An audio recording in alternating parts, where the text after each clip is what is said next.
ആയിക്കോട്ടെ, ഇനി പകലും നിങ്ങൾ വന്നോളി, രാത്രി വരുന്നതിനെ പറ്റി ചോദിച്ചു.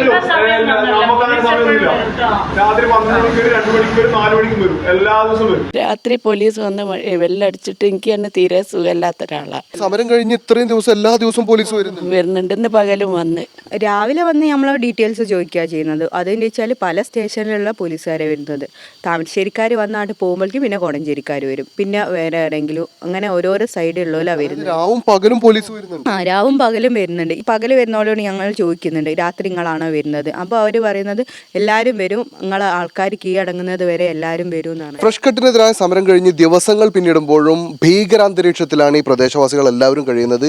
ദിവസം തോറും പോലീസ് രാത്രി പുലർച്ചെ 4 മണി വരെയൊക്കെ വീടുകളിൽ വരുന്ന ഒരവസ്ഥയുണ്ട്. ആളുകളെല്ലാവരും ഒളിവിലൊക്കെയാണ്, ആളുകളെ തേടിയാണ് ഇവരെത്തിക്കൊണ്ടിരിക്കുന്നത്. എന്താ ഇവിടുത്തെ ഒരു അവസ്ഥ? രാത്രി പോലീസ് വന്ന് വെല്ലടിച്ചിട്ട് എനിക്ക് തന്നെ തീരെ സുഖമില്ലാത്ത ഒരാളാണ്. സമരം കഴിഞ്ഞ് ഇത്രയും ദിവസം എല്ലാ ദിവസവും പോലീസ് വരുന്നുണ്ട്. ഇന്ന് പകലും വന്ന് എന്താ വന്നിട്ട് പോലീസ് എന്താ പറയുന്നത്? രാവിലെ വന്ന് നമ്മൾ ഡീറ്റെയിൽസ് ചോദിക്കുക ചെയ്യുന്നത്. അതെന്ന് വെച്ചാൽ പല സ്റ്റേഷനിലുള്ള പോലീസുകാരെ വരുന്നത്.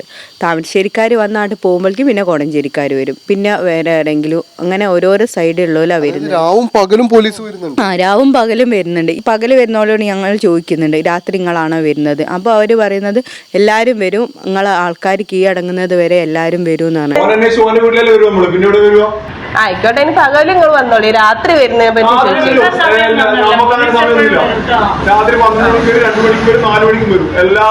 രാത്രി ഏത് സമയത്തൊക്കെ വരുന്നത്? 12 മണിക്ക് ശേഷം 11 മണിക്ക് ശേഷം വന്ന് ഒരു ബെല്ലടിക്കും ഫസ്റ്റ്, പിന്നെ ബെല്ലടിച്ചോണ്ട് നിൽക്കും. അതായത് പുരുഷന്മാരെ തേടിയാണ് ഇവർ എത്തുന്നത്. പക്ഷേ വീട്ടിലുള്ള ആളുകളെ വലിയ തരത്തിൽ പ്രയാസപ്പെടുത്തുകയും നിങ്ങളെ ഉപദ്രവിക്കുന്നത് അവരെ കിട്ടാൻ വേണ്ടിയാണ്. ചെറിയ മക്കളോട് ഫോട്ടോ കാണിച്ചിട്ട് പോലീസ് ചോദിക്കണം ഇതാരാണ്, നിനക്കറിയോ എന്ന് ചോദിച്ച് കുഞ്ഞുങ്ങളായിട്ട് ഇപ്പോൾ റോട്ടിലിറങ്ങാത്ത അവസ്ഥയായി. ഇപ്പോൾ എന്ത് സംഭവിക്കുന്നത് വെച്ചാൽ ഈ 350ഓളം കുടുംബങ്ങൾ പട്ടിണിയിലേക്ക് പോയിക്കൊണ്ടിരിക്കുകയാണ്. ഞങ്ങൾ എല്ലാ ടൈമിലും വരും. മക്കൾ പറഞ്ഞ് ഞങ്ങൾക്ക് പേടിയാണ്ട്, ഉമ്മച്ചി സുഖമില്ലാത്തതാണ്, ചെറിയ മക്കളുണ്ട്, അതൊന്നും സമ്മതിക്കുമല്ലോ, എല്ലാ ടൈമിലും അവർ വരും. പിന്നെ ഞങ്ങൾ എന്താ ചെയ്യുക?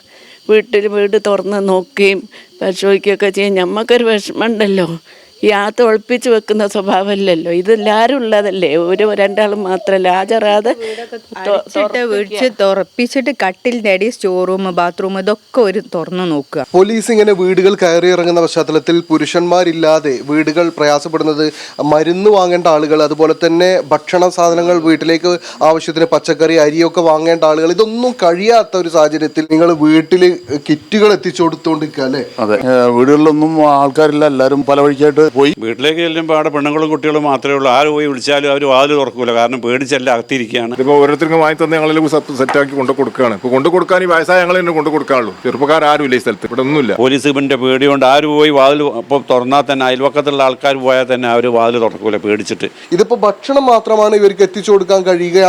അതേസമയം മരുന്ന് പോലെയുള്ള ഓരോ ആളുകൾക്കും വ്യത്യസ്തമായ മരുന്നുകളൊക്കെയാണ് വേണ്ടത്.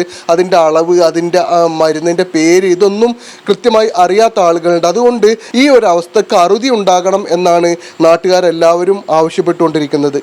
ക്യാമറ പേഴ്സൺ ജിഷ്ണുവിനൊപ്പം ടി അനീസ് അലി, മീഡിയ 1 കോഴിക്കോട്.